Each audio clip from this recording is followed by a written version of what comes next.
diini iyo dadkii soo qaban qaabiyay dhalinyar ahaan marka hore waa idin mahad celinaya dhammaan marti sharafta kale Soomaali iyo martiba waan idinkaga mahad celinayaa in maantay laygu maamuusay inaan halkan imaado waa sanadkii saddexaad oo aan idin imaado labadii sano sanadkan ku jira halkan aan idinkugu imid sanadkii ka horreeyana meel kale sanad walbana dhalinyaradii way ka sii badan tahay intii way ka sii cod dheer tahay way ka sii farxad badan tahay waxay tusaale ka tahay rajada dalka uu leeyahay iyo horumarka aan tiigsanayno waa mahadsantihiin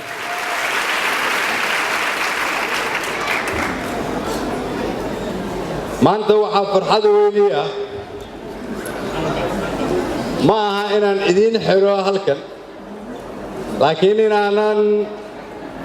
bistoolad bam ama baasuuka ka hadlayn laakiin inaan ka hadlayno sidii aan buugag u qori lahayn ama u akhrisan lahayn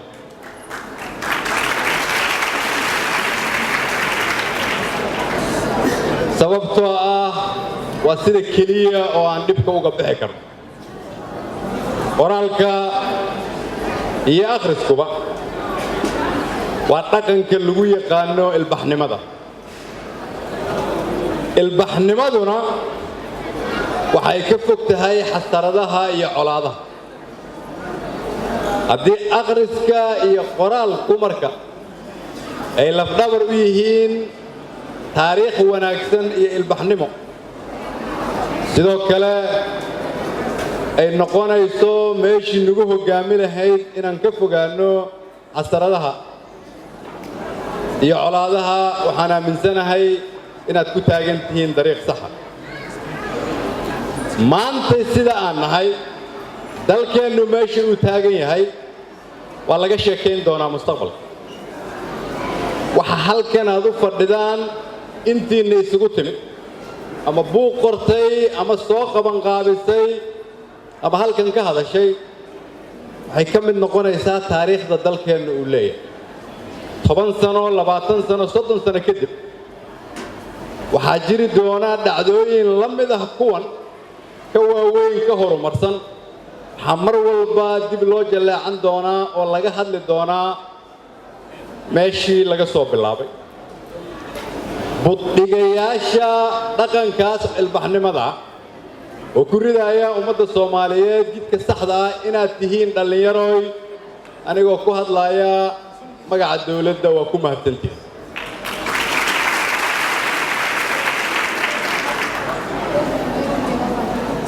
bandhigga noocan ah waxaa laga yaabaa inuu qofka ku soo dhaco inuu dalka ka caawinayo dhinac dhaqaale ama dhinac horumar ama isdhexgal ama aqoon kororsi laakiin waa lafdhabarka horumarka dalka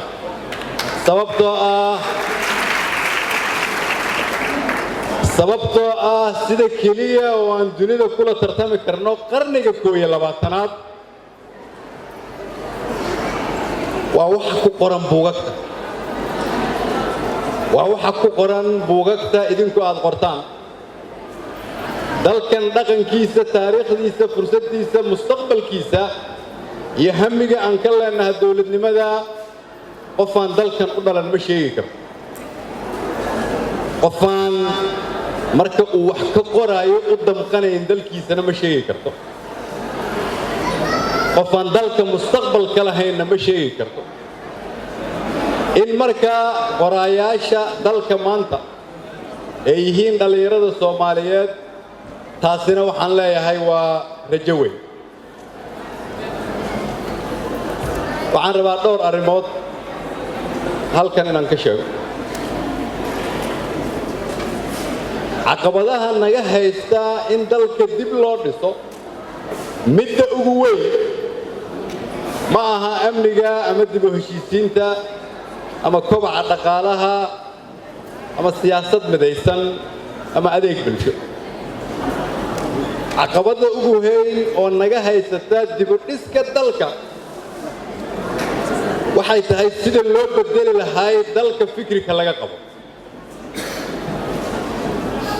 sababtoo ah u dhawaad 60 sano oo dalkeenu uu xor ahaa nus ka mid ah dalkeenu waxa uu ahaa dawlad la'aan u dhawaad 30 sano macnaheedu waxay tahay taariikhdeena barkeed ayaa waxa loo asteyn karaa inaan ama dawlad la'aan ahayn ama dawlad aan shaqaynayn aan nahay taariikhdaas iyada ahi waxay dib ku tahay taariikhda mustaqbalka in markaan la ka aaminsan yahay 30 sano inaan sidaas ahayn waxay dib ku tahay dib u dhiska dalka laba shay ayaa looga bixi karaa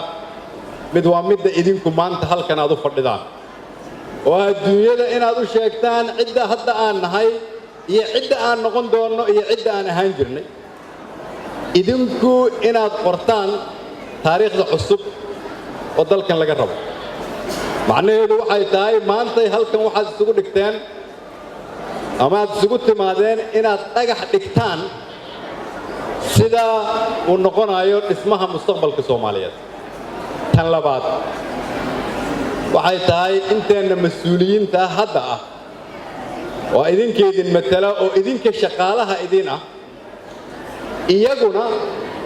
inay u dhaqmaan in dhaqanka maanta ay tusiyaan dunida uu ka turjumi doono mustaqbalkeena sida nolol xisaabtami doono si kale haddii loo dhigo taariikhdaadii hore waxay saameyn ku leedahay taariikhda mustaqbalka dhaqanka aniga iyo Dr. Cali iyo dadka nalamida aan idinkaga tagno ayaa wuxuu idin sahli doonaa ama idinku dhibi doonaa sida mustaqbalka aad dunida ula falgashaan waxaa ka mid ah marka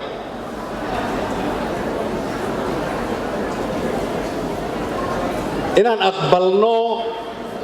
in haddii la rabo dalkan in la badbaadiyo laga baxo dhibkii aan ku jirnay shaqada ugu horeeyo nala ka raba inay tahay annagu marka hore dhaqankeenna inaan bedelno qof walbo naga mid ah inuu isla xisaabtamo naftiisa xisaabtamo uu naftiisa xisaabiyo uu yiraahdo musuqmaasuq ma ka shaqeeyaa qabyaalad ma ka shaqeeyaa been ma ku shaqeeyaa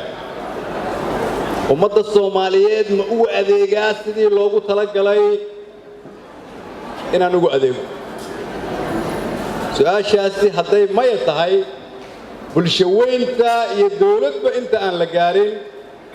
dawladda guriga asaaskeeda marka hore in la hagaajiyo waayo hadda waxaan idin lahaa sawirka naga baxay 30 sano la soo dhaafay waxaana la ka aaminsan yahay inaan nahay dawladda dunida ugu musuqmaasuqa badan marka laga soo qaado qoraalada ay qoraan Transparency International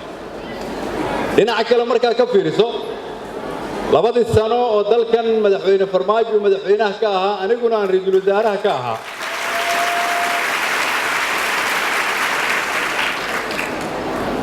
waxaa lagu guulaystay in 90% kharashka iyo dakhliga dawladda ka baxa ay u baxaan sida soo socota inay ka baxaan akoon dawladda oo ay ku dhacaan akoon qof mushaar la siiyey ama adeeg bixisay haddii marka la yiraahdo waxaa la xisaabin karaa wixii baxay iyo meesha ay ku baxeen 90% maadaama dakhligeenu uu yar yahay intiisa badanna lagu bixiyo mushaar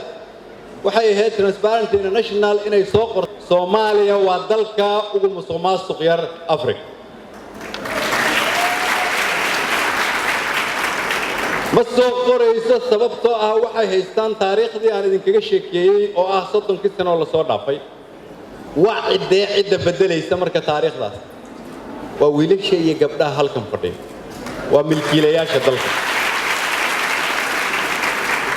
cidda la rabo dalkeeda inay badbaadiso waa idinka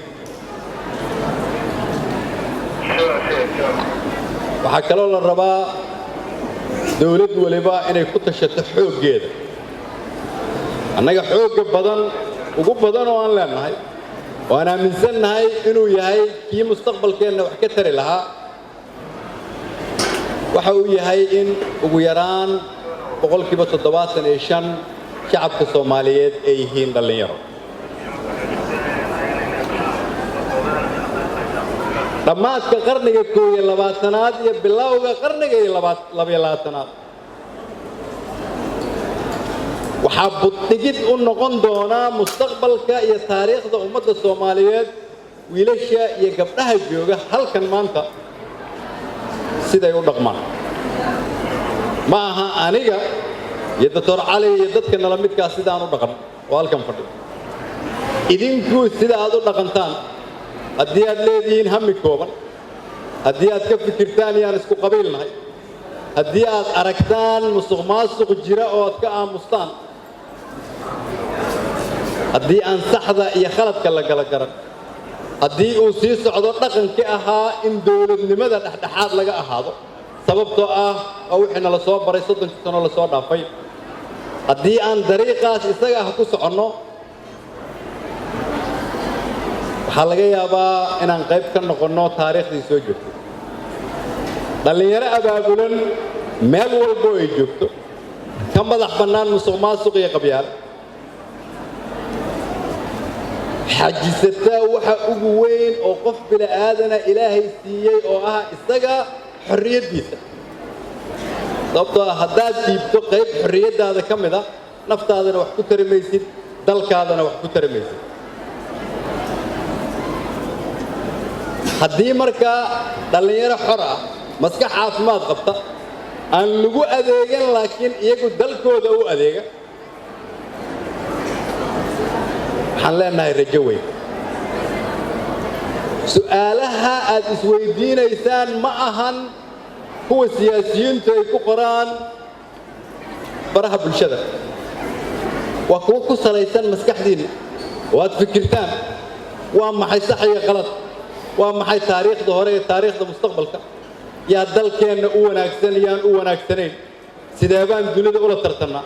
maxaan anigu dalkayga ku tari karaa waxaan rabnaa inaan sidaas yeelno dowladda hadda jirtana iyo tan mustaqbalka waxaa laga rabaa inay soo celiso adeegyadii dhallinyaradu ay u baahnaayeen la dhiso garoommada sportisyada la soo celiyo tiyaatarkii la dhiso maktabaddii la dhiso madxafkii qaranka la dhiso taalooyinkii si taariikhda iyada ah ay idinkaga caawiso inaad dalkiinna dib u iibisaan waxaan idinkugu bishaaraynayaa marka in gobol walbo aan tagno ahmiyadda aan siin doono dhallinyarada waxaa kaloo idinkugu bishaaraynayaa in maktabaddiinni iyo madxafkiinni iyo tiyaatarkiinni iyo taalooyinkiinni iyadoo lagu soo celinayo sidii ay ahayd wixii dul saarnaan jirin ay dul saarnaan doonaan inay idinkaga dhiman tahay usbuuciyo inay soo dhammaadaan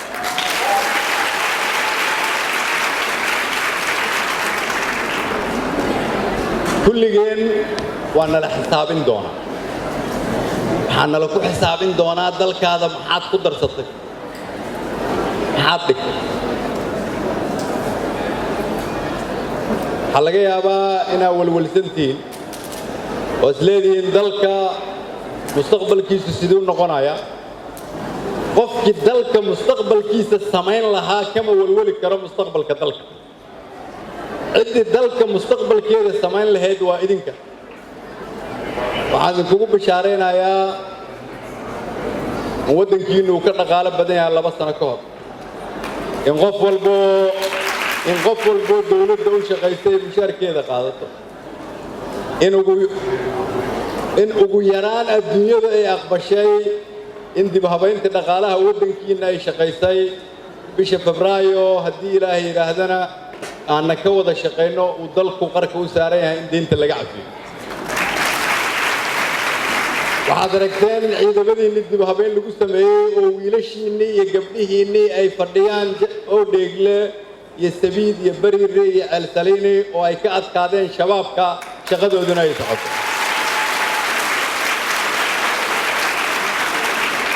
waxaad aragtaan adduunyada inay aqbashay dhaqan bedel cusub oo ah inaan madaxda Soomaaliyeed la iibsan karin haddii ay sidaas u malay jireen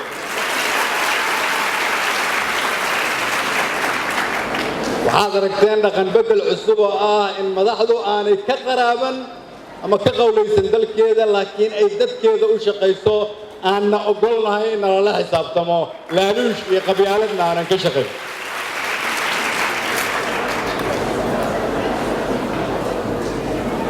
waxaan aad ugu faraxsanahay inaan Soomaali ahay dhulkaygu Soomaali yahay dadkaygu Soomaali yihiin afkaygu Soomaali yahay aana raba in la sii xoojiyo waxna lagu qoro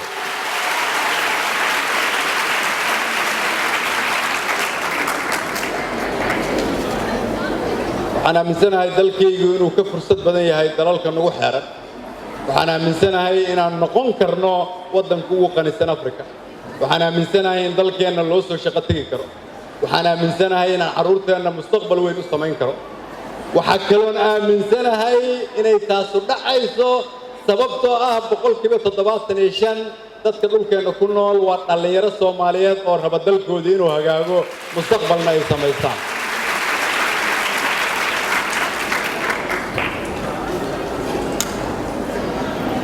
dal walba dalkiisa u kaca waxaan rabnaa in awoodda loo soo celiyo shacabka Soomaaliyeed oo qof walba isagu wax doorto iyaguna ay go'aan gaaraan dhalinyaro taariikhdan isqoraysa bandhigan aad isugu timaadeen oo isagu isfasiraya waxaan rabaa inaad ku xisaabtantaan waa maxay Soomaaliyada idin sawiran mustaqbalka soo socda sawirka markaa aragtaan waa maxay shaqada aad rabtay inaad ku darsato waa la soo dhaafay waqtigii la dhihi jiray Soomaali iskuma tashan karto waa isku tashanaynaa waxaana ku tashanaynaa dhalinyarada Soomaaliyeed waa idin xiran yahay shirku waana mahadsantiin. Assalaamu calaykum waraxmatullaahi wabarakaatuh.